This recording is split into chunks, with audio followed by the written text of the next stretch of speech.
तो next point हमारे पास आता है जी मौर्यन अंपायर।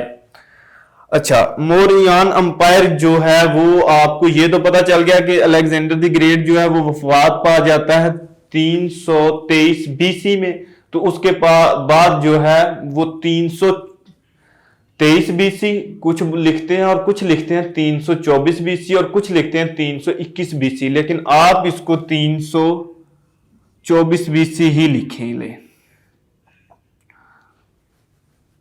324 बीसी से लेकर 297 तक जो है वो इसका रूलर होता है चंद्रगुप्त मौर्य। क्या नाम है उसका? चंद्रगुप्त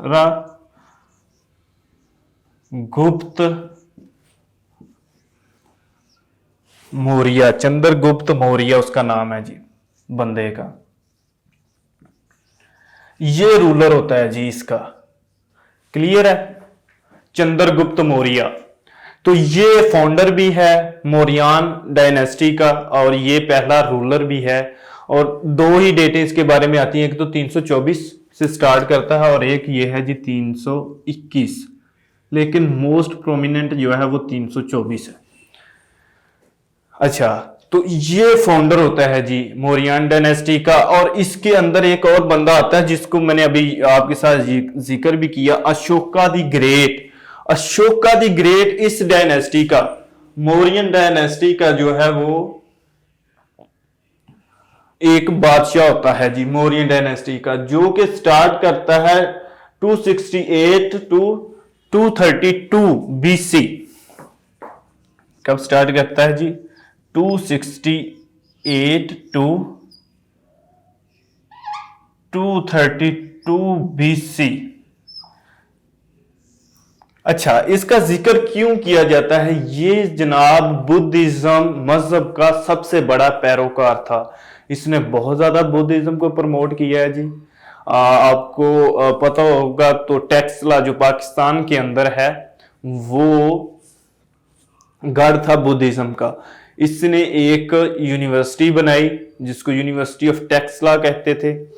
आज भी एक यूनिवर्सिटी है वहां पे, लेकिन ये उस वक्त बुद्धिज्म की थी। आपको पता होना चाहिए जी टेक्सला को जो है 500 बीसी से लेकर 500 एडी तक का जो टेन्योर है 1 सदी का, उसमें कहा जाता है कि ये मरकज था इसका एजुकेशन का, सबसे बड़ा मरकज था एजुकेशन का। कहां, कब से लेकर?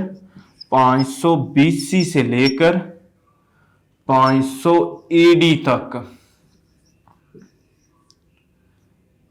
ये टेन्योर बनता है जी टेक्सला का। तो इसने एक यूनिवर्सिटी बनाई थी टेक्सला और इसने बहुत सारी फतुहात भी की थी, तो इसलिए इसको अशोका द ग्रेट इस नाम वजह से जाना जाता है कि इसने बुद्धिज्म को बहुत प्रमोट किया था जी। और इसीलिए ये जो है वो इसके बारे में सवाल आता है जी, बुद्धिज्म को सबसे ज्यादा प्रमोट करने वाला जो बादशाह था वो कौन था? तो वो अशोका था। अब आपने अशोका को भी कर लिया जी। अब मैंने ये जो आपके साथ इतने टेन्योर इस्तेमाल किए हैं ना, जो आपको मैंने स्टेटमेंट्स वगैरह बताई हैं, ये सिर्फ हिंट था। अब हमारी जो हिस्ट्री, इंडियन हिस्ट्री है, हम आएंगे उस टॉपिक पर। और आपको पता होना चाहिए जी, जिस तरह से हम आगे आते जाएंगे उसी तरह से हमारा जो डिटेल्स है, यानी कि हमारे जो इवेंट हैं वो बढ़ती जाएगी, डिटेल ज्यादा होती जाएगी। अब हमने स्टार्ट करना है मोहम्मद बिन कासिम को जी। मोहम्मद बिन कासिम जो है वो सिंध को फतह करता है जी 712 में। लेकिन मोहम्मद बिन कासिम था कौन? ये आया कहां से? ये मोहम्मद बिन कासिम नाम किसका है? अच्छा, सबसे पहले आपने ये याद रखना है जी, ये आता है उमैया डायनेस्टी से। उमैया डायनेस्टी कौन सी थी? उमैया खानदान क्या है? उमैया खानदान जो है वो असल में स्टार्ट करते हैं जी अमीर माविया रजी अल्लाह ताला अन्हु।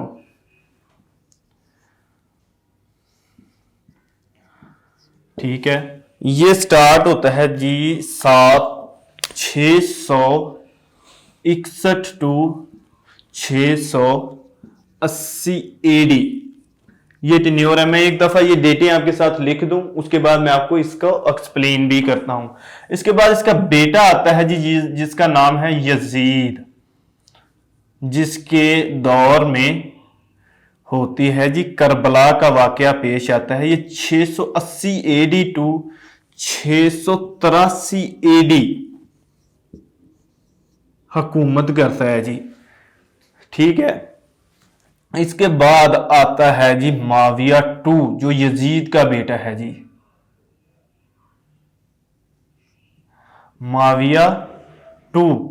ये बेटा है जी असल में यजीद का, लेकिन ये कुछ महीने ही अपना जो है वो हुकूमत करता है, लेकिन ये छोड़ देता है। ये कहता है जी कि मैं ये तख्त पे नहीं बैठूंगा जिसमें अहले बैत का खून बहा के हासिल किया गया हो, मैं उस तख्त पे नहीं बैठ सकता, मैं उस तख्त पे हुक्मरानी नहीं कर सकता। तो ये आपने याद रखने के 680 में आता है और 680 में ही सॉरी 83 में आता है और 83 में ही ये छोड़ देता है, रिजाइन कर देता है। तो फिर इसके बाद आता है जो बंदा, उसका नाम है जी मरवान बिन हक्कम, मरवान बिन अल हक्कम। ये चलता है जी 83 टू 85 एडी। और जब हम इंडियन हिस्ट्री इस्लामिक हिस्ट्री पढ़ेंगे तो मैं आपको बताऊंगा यही वो बंदा है जो सबसे मेन वजह बनता है हजरत उस्मान रजी अल्लाह तआला अन्हो की शहादत के अंदर। ये बंदे का सबसे मेन रोल था, क्योंकि ये बनु उमैया खानदान से था। तो इसने क्या किया था वो मैं आपको इस्लामिक हिस्ट्री के अंदर ही बताऊंगा, तो ताकि आज हमारा जो है वो इंडियन हिस्ट्री का टॉपिक कवर हो। इसके बाद इसका बेटा आता है जी अब्दुल मलक बिन मरवान, ठीक है। ये चलता है जी, आप याद रखिएगा 85 टू 705 एडी। ये इसका टेन्योर है एज ए हुक्मरान। फिर इसके बाद इसका बेटा आता है जी वलीद बिन अब्दुल मलक, ठीक है। और इसका टेन्योर आता है जी 705 टू 715 एडी। अब आ गया जी हमारे पास ये डेट, आपको पता होना चाहिए जी मोहम्मद बिन कासिम कब आता है हिंदुस्तान में। वो आता है जी 712 एडी में। तो ये वो टेन्योर है। अब अमीर माविया जो है वो सहाबी भी हैं, आपको पता है जी, इन्होंने हजरत अली रजी अल्लाह ताला अन्हा से जंग सिफ़ीन भी लड़ी थी। लेकिन हजरत अली की वफात के बाद 661 में जो बंदा खलीफा बनता है उसका नाम अमीर माविया है।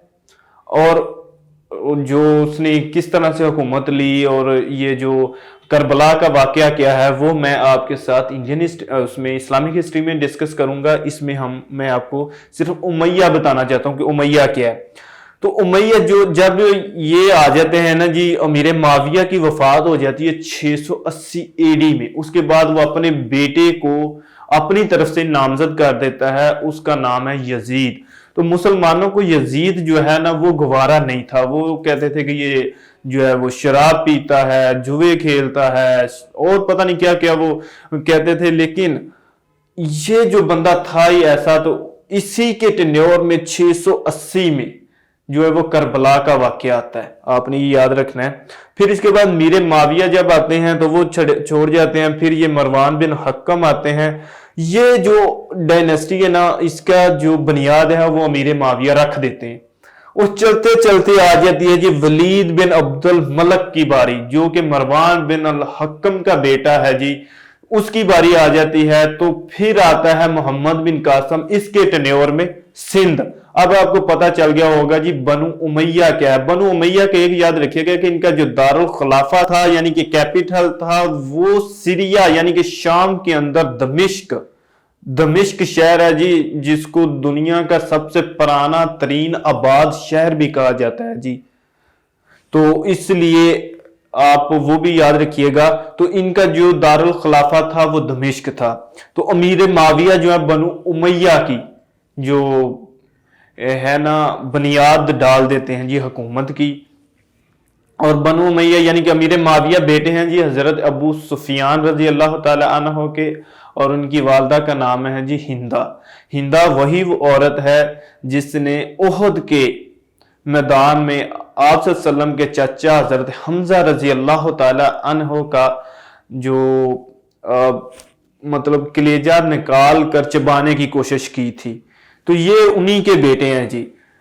अच्छा, अब हमारे पास आता है जी ये टेन्योर। अब हमने आना है जी मोहम्मद बिन कासम पर। लेकिन मोहम्मद बिन कासम को समझने से पहले वलीद बिन अब्दुल मलक तो मैंने आपको जी बता दिया।